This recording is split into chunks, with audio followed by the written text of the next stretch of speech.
Assalamualaikum warahmatullahi wabarakatuh.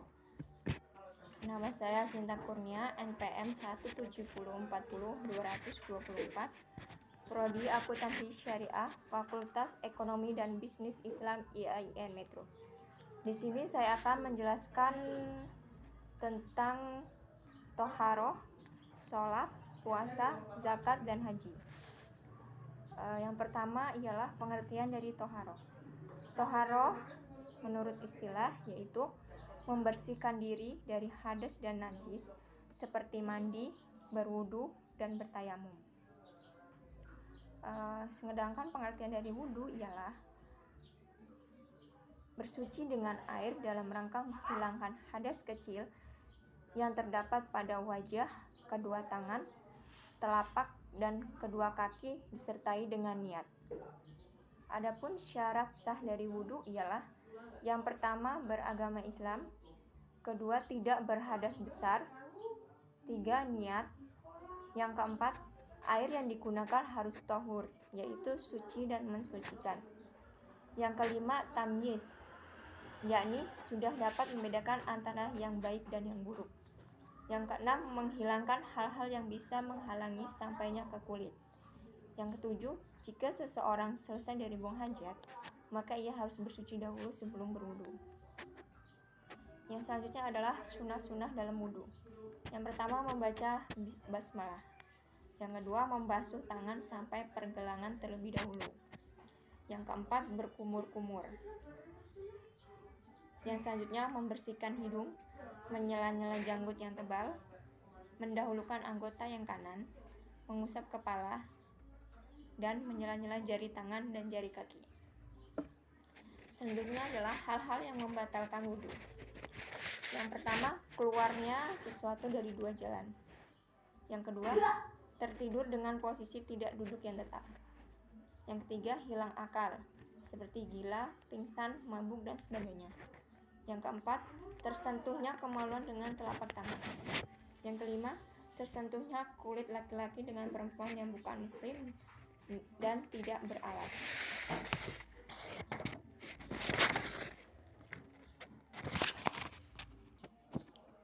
Selanjutnya adalah pengertian dari tayamum. Tayamum adalah salah satu cara bersuci sebagai ganti berwudu atau mandi apabila berhalangan memakai air.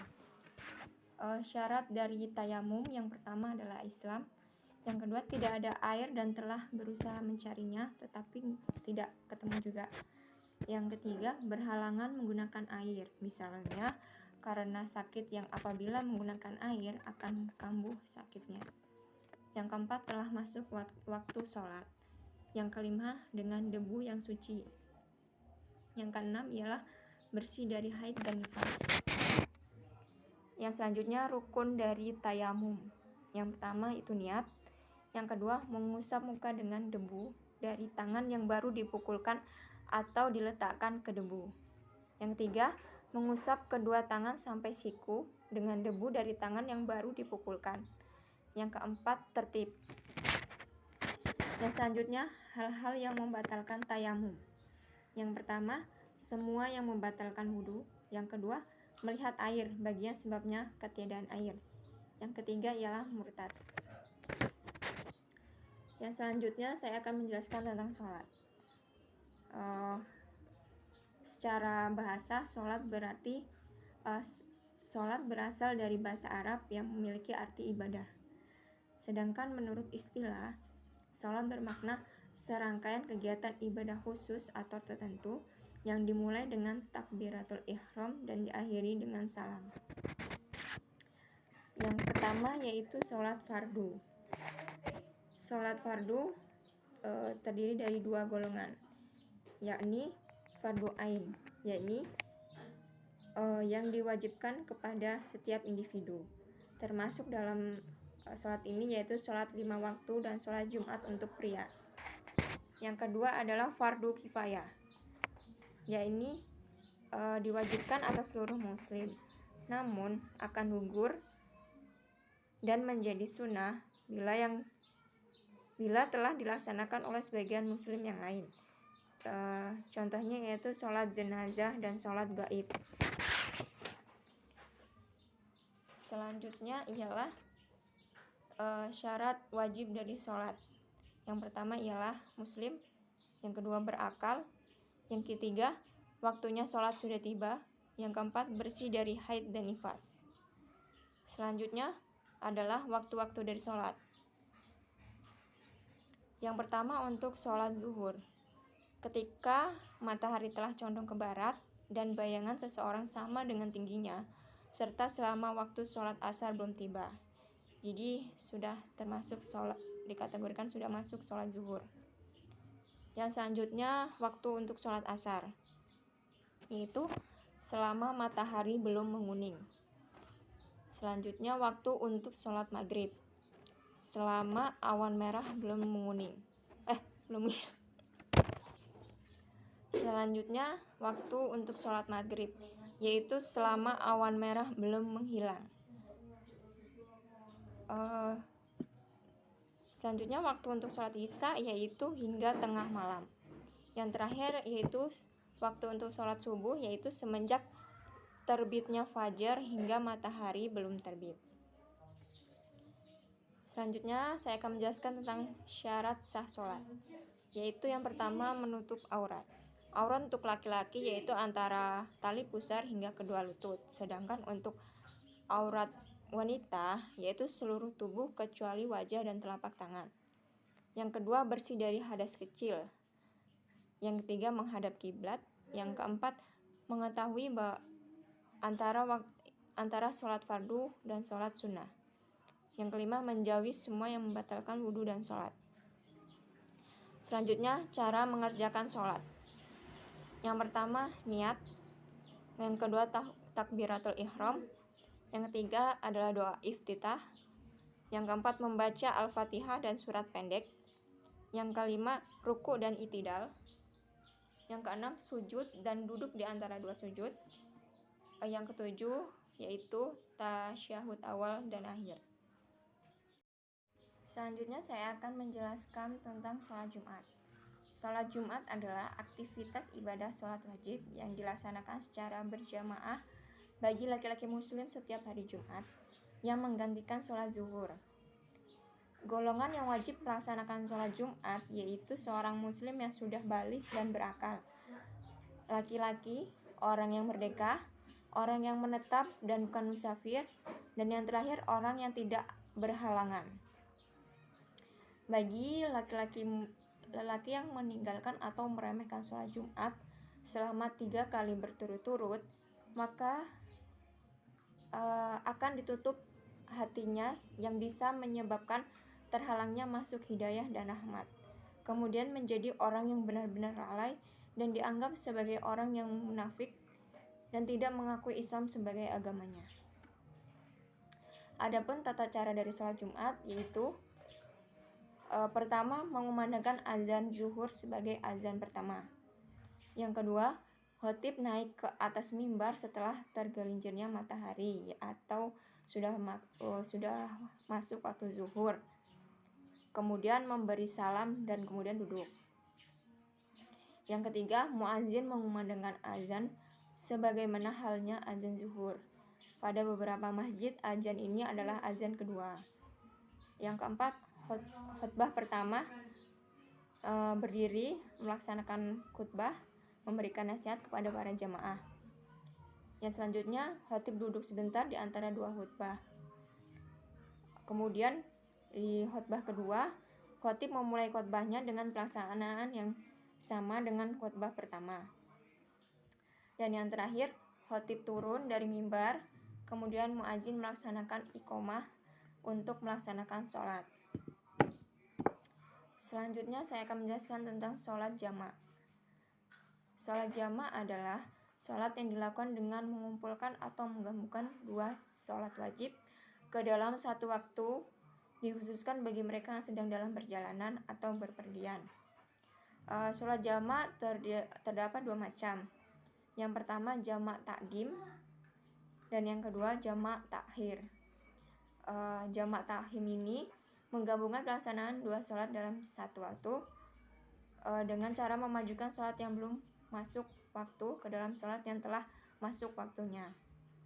Contohnya yaitu menggabungkan sholat asar dengan sholat zuhur yang dilakukan di waktu zuhur. Yang kedua yaitu jamak takhir, yaitu menggabungkan pelaksanaan dua sholat dalam satu waktu dengan cara mengundurkan atau mengakhirkan sholat yang sudah masuk waktunya ke dalam waktu sholat berikutnya. Contoh penggabungan sholat zuhur dengan asar yang dilakukan pada waktu sholat asar. Yang selanjutnya adalah syarat-syarat dari sholat jamak takdim. Yang pertama yaitu niat jamak diletakkan pada waktu sholat pertama. Yang kedua, muwalah atau bersegera. Yang ketiga, masih berstatus musafir atau masih dalam perjalanan dan belum sampai tujuan. Yang terakhir yaitu tertib. Selanjutnya itu syarat dari sholat jamak takhir. Yang pertama, berniat melakukan jamak takhir jauh sebelumnya. Yang kedua, masih dalam perjalanan saat menjamak sholat. Yang ketiga yaitu tertib. Selanjutnya ialah saya akan menjelaskan sholat qashar. Sholat qashar adalah melakukan sholat dengan mengurangi atau meringkas jumlah rakaat sholat yang bersangkutan. Adapun syarat dari sholat qashar yaitu yang pertama, mengetahui bahwa sholat mana yang dapat diqashar. Hanya ada beberapa sholat yang dapat diqashar, yaitu sholat yang berjumlah 4 rakaat, yaitu sholat zuhur, asar, dan isya. Yang kedua, jarak perjalanannya mencapai batas yang diperbolehkan, yaitu jika mencapai jarak 81 km atau 88 km. Yang ketiga, memiliki tujuan yang pasti.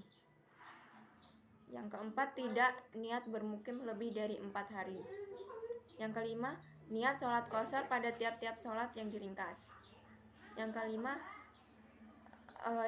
keenam maksudnya, masih dalam musafir ketika mengerjakan sholat.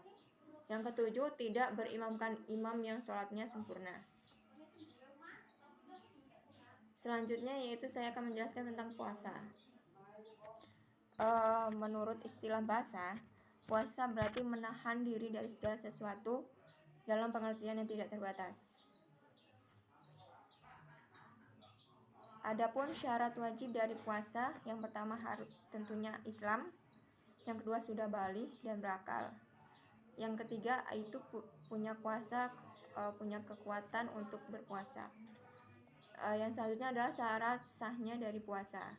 Yang pertama tentunya beragama Islam, yang kedua tamyiz, yang ketiga suci dari haid dan nifas, yang keempat yaitu tidak dalam hari-hari yang dilarang untuk berpuasa. Yang selanjutnya ialah rukun dari puasa. Yang pertama yaitu niat, yang kedua yaitu meninggalkan segala sesuatu yang membatalkan puasa. Apa saja yang membatalkan puasa? Yang pertama ialah memasukkan sesuatu ke dalam rongga badan dengan sengaja. Yang kedua, muntah dengan sengaja. Yang ketiga, keluarnya darah haid dan nifas. Yang keempat yaitu jima pada siang hari. Yang kelima yaitu gila. Yang keenam itu ialah mabuk atau pingsan sepanjang hari. Yang ketujuh ialah murtad. Adapun macam-macam dari puasa yaitu yang pertama puasa wajib, yaitu ada puasa Ramadan, puasa nazar, dan puasa denda. Yang selanjutnya puasa sunnah, itu ada puasa Syawal, puasa Zulhijjah, puasa Arafah, puasa Senin Kamis, dan lain-lain. Selanjutnya saya akan menjelaskan tentang zakat. Zakat menurut bahasa yaitu artinya tumbuh, suci, dan berkah. Sedangkan menurut istilah, zakat adalah pemberian yang wajib diberikan dari harta tertentu menurut sifat-sifat dan ukuran kepada golongan tertentu. Zakat secara harfiah berarti apa yang membersihkan, sama seperti wudhu yang memurnikan tubuh dan sholat memurnikan jiwa, sedangkan zakat memurnikan harta. Adapun jenis-jenis dari zakat yaitu yang pertama zakat fitrah dan yang kedua yaitu zakat mal atau zakat harta. Yang selanjutnya adalah syarat-syarat dari zakat. Yang pertama yaitu syarat yang berhubungan dengan subjek atau pelakunya. Yang pertama yaitu Islam, yang kedua merdeka, yang ketiga sudah balik, yang keempat yaitu berakal. Yang kedua yaitu syarat-syarat yang berhubungan dengan hartanya itu sendiri. Yang pertama adalah milik penuh, milik si yang memberikan zakat itu. Yang kedua itu berkembang.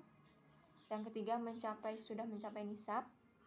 Yang keempat yaitu lebih dari kebutuhan pokok si yang memberi zakat tersebut. Dan yang kelima bebas dari hutang.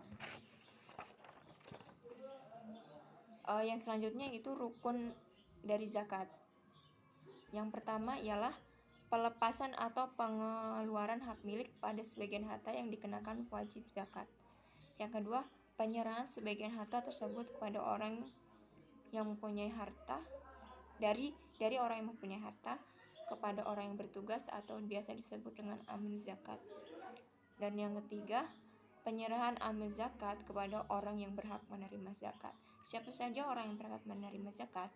Yaitu ada 8 golongan. Yang pertama fakir, yang kedua miskin, yang ketiga amil, yang keempat mu'alaf, yang kelima hamba sahaya, yang keenam gharim, yang ketujuh fi sabilillah, yang kedelapan adalah ibnu sabil. Yang terakhir adalah haji. Haji secara bahasa adalah bermaksud atau menuju. Sedangkan secara syara ialah bermaksud untuk pergi ke Baitullah dan tempat-tempat khusus lainnya guna melaksanakan beberapa amalan tertentu seperti tawaf dan wukuf di Arafah.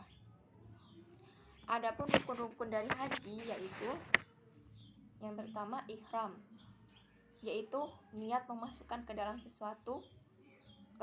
salah satu dari dua ibadah tersebut, ibadah haji dan umroh, disertai dengan mengganti pakaian dengan pakaian ihram, lalu mengucapkan talbiyah.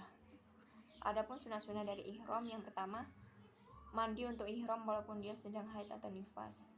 Yang kedua, ihram dengan memakai kain atau sarung putih yang bersih. Yang ketiga, memotong kuku, memotong kumis, mencabut bulu ketiak, dan mencukur bulu kemaluan. Yang selanjutnya itu mengulang-ulang talbiyah. Yang terakhir yaitu berdoa dan berselawat kepada Rasulullah setelah bertalbiyah.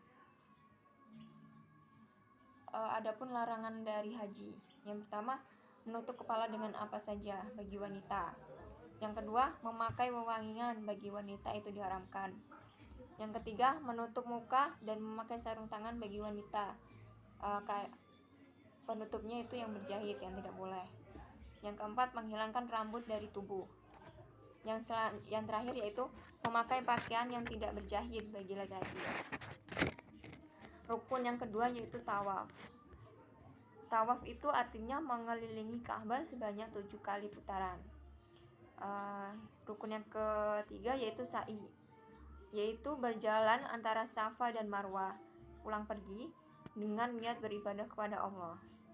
Rukun yang keempat yaitu wukuf di Arafah, yaitu mendatangi tempat yang dinamakan Arafah untuk beberapa saat dengan niat wukuf setelah zuhur pada hari ke-9 Zulhijjah sampai terbit fajar pada hari ke-10. Demikian penjelasan dari saya. Terima kasih. Wassalamualaikum warahmatullahi wabarakatuh.